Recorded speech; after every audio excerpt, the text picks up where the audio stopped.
Assalamualaikum warahmatullahi wabarakatuh. Salam, Om Swastiastu, Namo Buddhaya, salam kebajikan. Salam sejahtera bagi kita semua. Perkenalkan kami dari kelompok 8 yang beranggotakan saya sendiri, Monika Justi Renata dengan NIM 2264426 dan rekan saya. Saya Rafindra Kusuma dengan NIM 2264040019. Nah, tujuan dari pembuatan video ini adalah untuk sekedar sharing dan berbagi kepada teman-teman tentang apa itu emphysema dan untuk memenuhi tugas kardiorespirasi. Yang pertama kita masuk ke definisi. Menurut Light tahun 2016, emphysema merupakan salah satu infeksi pleura yang terjadi akibat kumpulan cairan eksudatif atau cairan pus di rongga pleura. Emphysema sering berhubungan dengan terjadinya infeksi paru ipsilateral, namun penyakit ini dapat disebabkan juga oleh kondisi lain, seperti infeksi dari organ tubuh yang lain atau akibat dari tindakan invasif. Penyakit ini pertama kali diketahui oleh Hippocrates dan dihubungkan dengan angka kematian yang tinggi. Ini merupakan gambaran umum dari penyakit emphysema. Ini cairannya ya teman-teman. Kemudian selanjutnya ada kasus. Seorang laki-laki dengan usia 31 tahun sudah 5 tahun mengalami batuk berdahak berwarna putih, kadang dahaknya berwarna kuning, sesaknya hilang timbul, tidak dipengaruhi oleh aktivitas. Pasien minum OBH selama sebulan terakhir, batuknya bertambah, ditambah nyeri dada dan sesak. Ketika malam hari pasien berkeringat, nafsu makannya turun, berat badannya juga turun. Tensinya 120/70 mHg, 28 kali per menit, nadinya 104 kali per menit, tinggi badan pasien 162 cm, dan berat badannya 65 kg. Gerak dada kanan kiri, fremitus kanan kiri. Leukosit tinggi, alkalosis respiratorik. Saturasi O2-nya 96%. Kemudian yang selanjutnya ada patologi. Perkembangan emphysema dapat digambarkan dalam rangkaian kejadian. Selama proses inflamasi seperti pneumonia, terjadi peningkatan produksi cairan di rongga pleura yang disebut dengan tahap eksudat. Seiring berkembangnya penyakit, mikroorganisme biasanya bakteri dapat mengkolonisasi cairan dan menimbulkan emphysema. Cairan ini ditandai dengan peningkatan laktat dehidrogenase, protein, neutrofil, dan sel-sel mati. Secara makropsis, merupakan cairan buram kental yang ditemukan dalam tahap fibrinopurulent. Setelah infeksi teratasi dan akibat peradangan, terjadi proses fibrosis yang dapat menyebabkan pembatasan parenkim paru. Intervensi yang tepat dan dini sangat penting untuk mengurangi komplikasi dan kematian. Kemudian yang selanjutnya ada patofisiologi. Dalam keadaan normal, pleura dapat memproduksi cairan sekitar 0,01 ml per kilogram per jamnya, dan rongga pleura terisi cairan sekitar 5-10 ml yang disekresi dari pleura parietalis, kemudian diserap melalui beberapa mekanisme, seperti tekanan gradien melalui pleura visceralis, drainase limfatik stoma dari pleura parietal, dan mekanisme seluler. Efusi pada pleura dapat terjadi karena keseimbangan antara produksi dan pengeluaran cairan di pleura mengalami gangguan. Perkembangan proses emphysema dibagi menjadi 3 tahap. Yang pertama ada tahap eksudatif. Pada tahap ini terdapat peningkatan produksi sitokin proinflamasi seperti interleukin 8 dan tumor neorisis faktor A, sehingga menyebabkan peningkatan cairan ke dalam rongga pleura oleh karena peningkatan permeabilitas pembuluh darah kapiler. Hal ini mengakibatkan perubahan aktif pada sel monosoleteal pleura untuk semakin mempermudah cairan masuk ke dalam rongga pleura.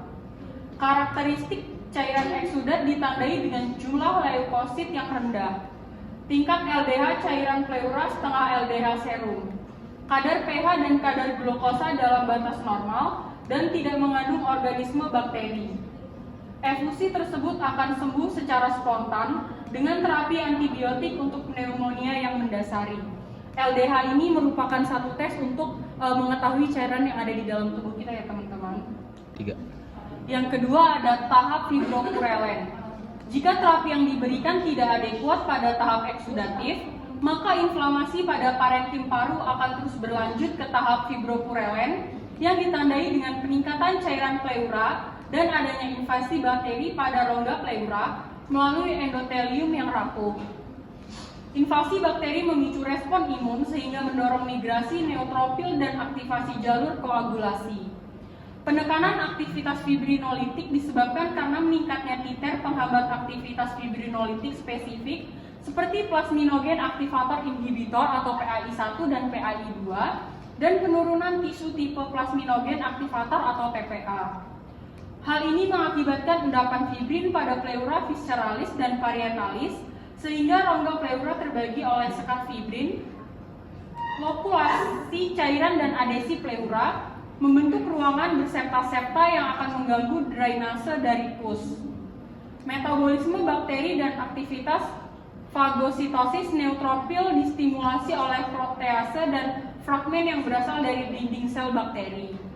Hal ini menyebabkan peningkatan produksi asam laktat, penurunan pH cairan pleura, serta peningkatan metabolisme glukosa dan peningkatan kadar LDH.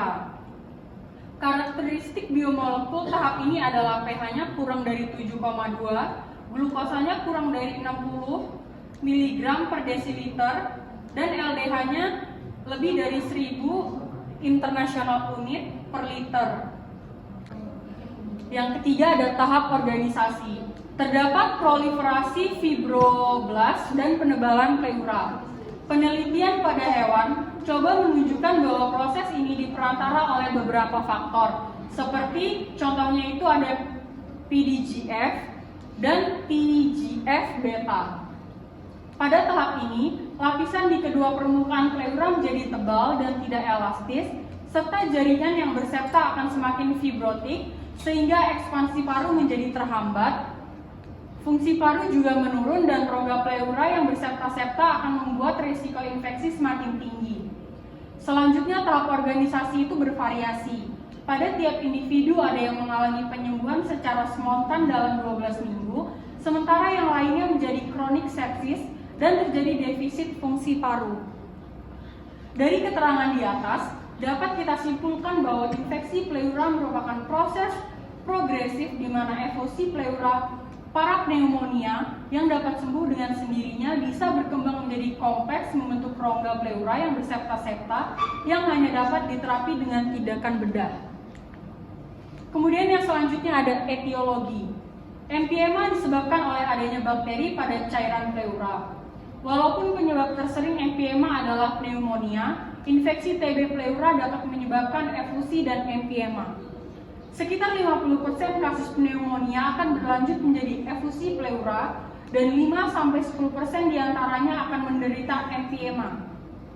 Masuknya bakteri ke rongga pleura juga dapat disebabkan oleh tindakan invasif dengan indikasi medis, termasuk diantaranya prosedur operasi dan torakosintesis. Sebagian penyebab masuknya bakteri ke rongga pleura tidak diketahui. Kemudian yang selanjutnya ada manifestasi klinis. Perjalanan klinis efusi parapneumonia dibagi menjadi dua bagian besar, yaitu berdasarkan infeksi oleh bakteri aerob atau bakteri anaerob. Pasien dengan infeksi bakteri aerob memiliki gejala klinis yang sama dengan pneumonia karena bakteri aerob tanpa efusi. Manifestasi klinis awal yaitu demam yang bersifat akut dengan nyeri dada, produksi sputum yang meningkat, dan leukositosis. Sedangkan pada infeksi bakteri anaerob akan memperlihatkan gejala klinis subakut. Gejala klinis akan mulai dirasakan setelah lebih dari 7 hari sejak pertama kali mendapatkan gejala seperti batuk tidak produktif, demam subfibrile, bau mulut, leukositosis, dan anemia. Kemudian yang selanjutnya ada gejala.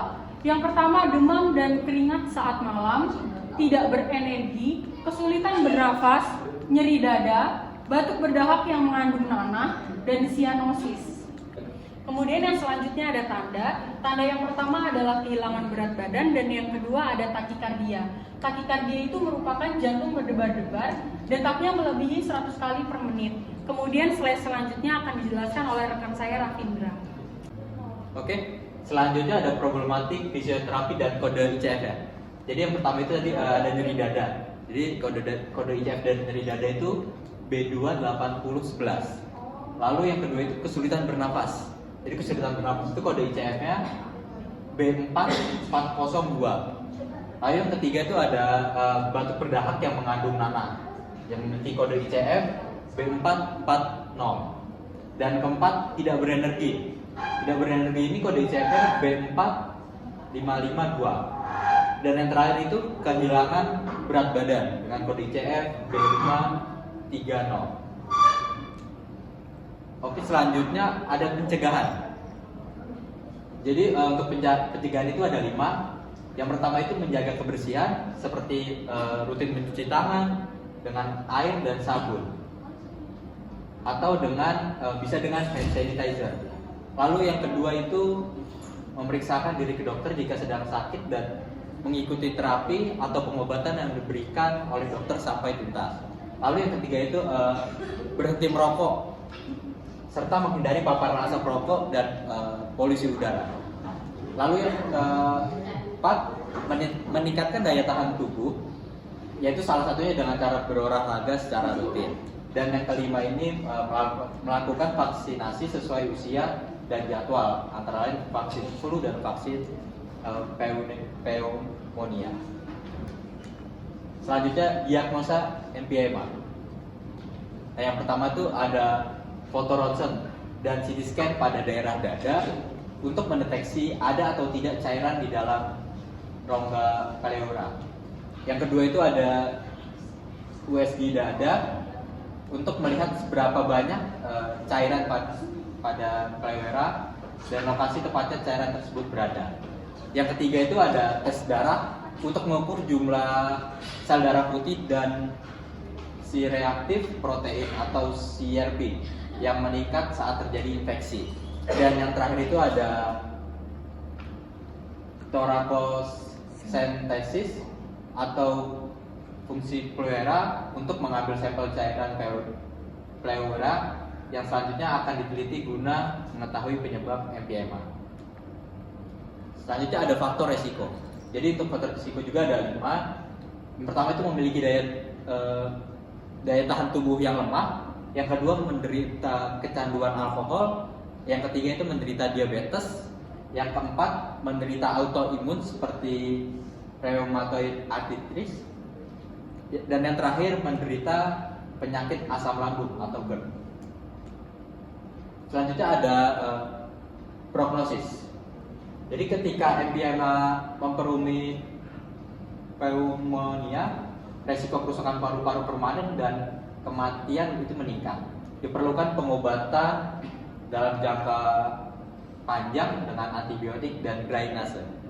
Secara umum, kebanyakan orang sembuh total dari emphysema itu, tetapi bergantung juga kepada beberapa faktor seperti usia dan adanya komplikasi. Intervensi yang tepat dan ini sangat penting untuk mengurangi komplikasi dan kematian.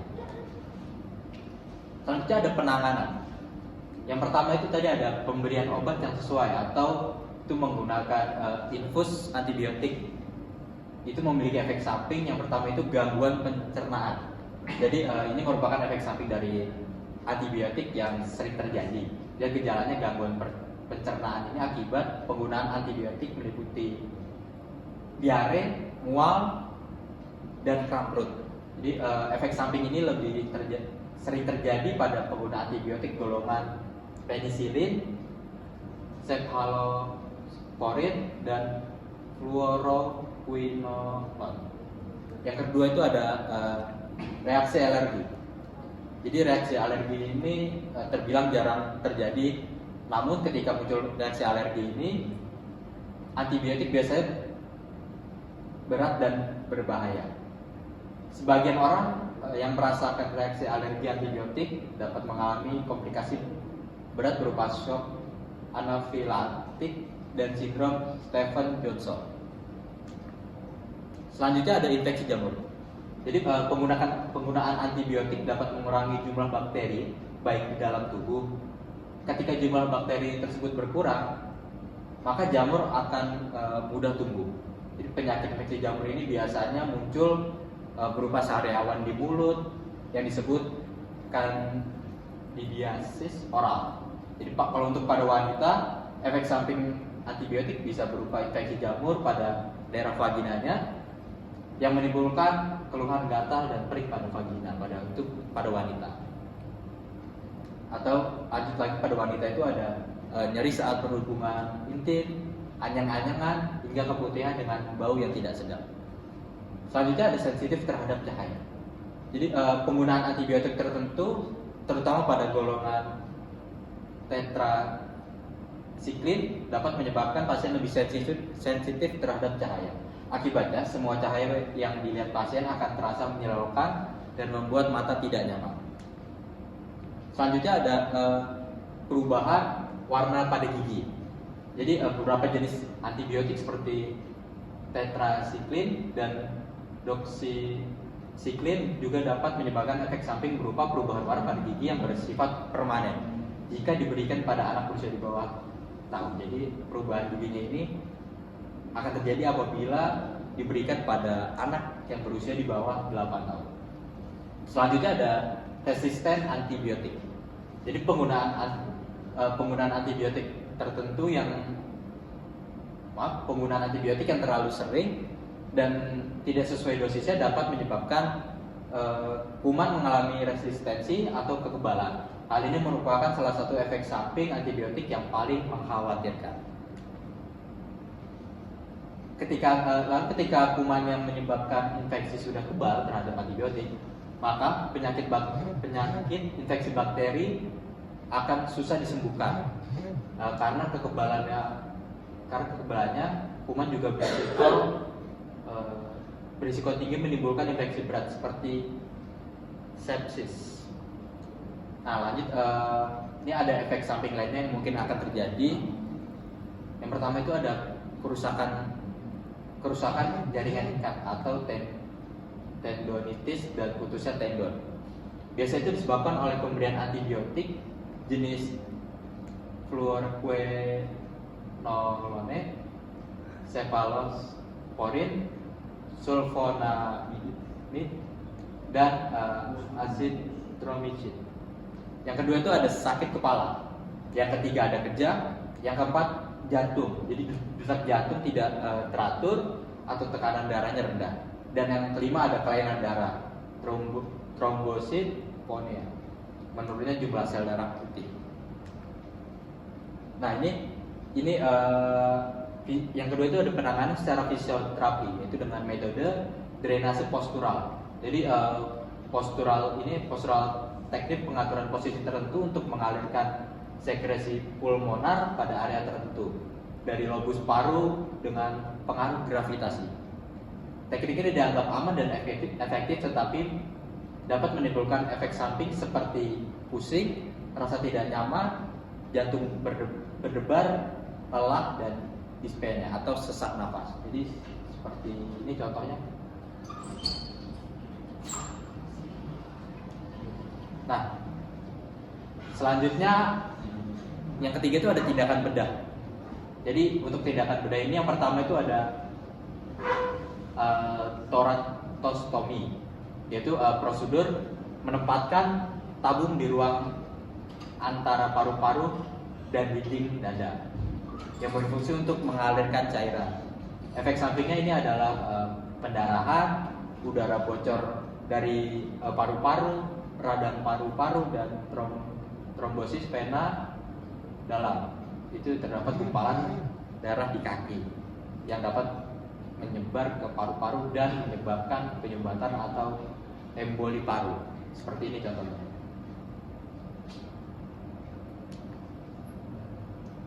Nah ini selanjutnya ada tindakan video assisted thoracic surgery, yaitu itu tuh operasi yang dilakukan untuk mendiagnosis dan mengobati gangguan di sekitar dada.